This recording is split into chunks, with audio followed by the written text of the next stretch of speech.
Well, I love beekeeping because it just offers a continual challenge. It absorbs you, totally absorbs you. Every day is different. You can go to the same colony 2 days in a row and there'll be something different about their temperament, their behaviour, and you have to ask yourself why. And to me it's like a mystery, it's like an intrigue. Beekeeping is a partnership between the bee and the beekeeper. It's just absolutely thrilling to feel that you're a part of this.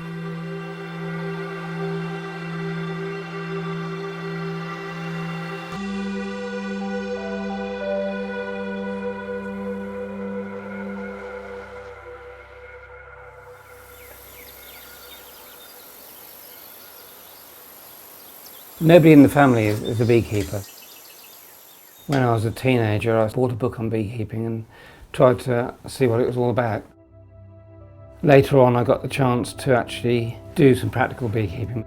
I remember getting stung on the very first day. I got stung quite a lot, and it did put me off, especially as I used to react quite badly. And I gave up beekeeping for a few years, but then it held a certain fascination and I came back to it. When I started, I bought bees in from quite a lot of places. I ended up with about 20 colonies. I built the numbers up quite quickly because I got a bit carried away with it. They were mostly what was known as buckfast crosses. Buckfast sounds like a local bee, but it's based on imported bees. Bees in this country are mostly hybrids of one sort or another. They're a mixture of different subspecies.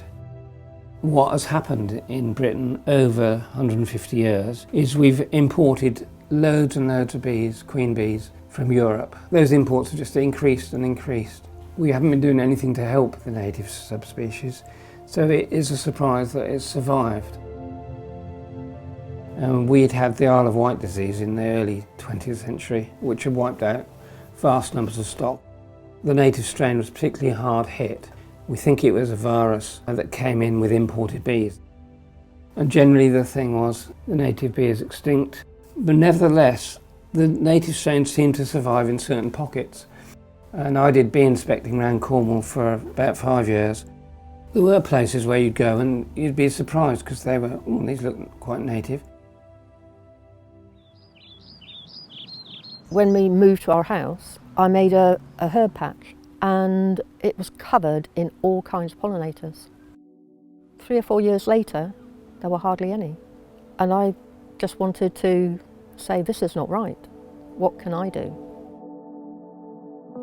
At Mount Edgecombe, we are a native bee reserve. So our brief is to conserve the native honeybee to the highest quality that we can. That means that we are selective in the bees that we keep here.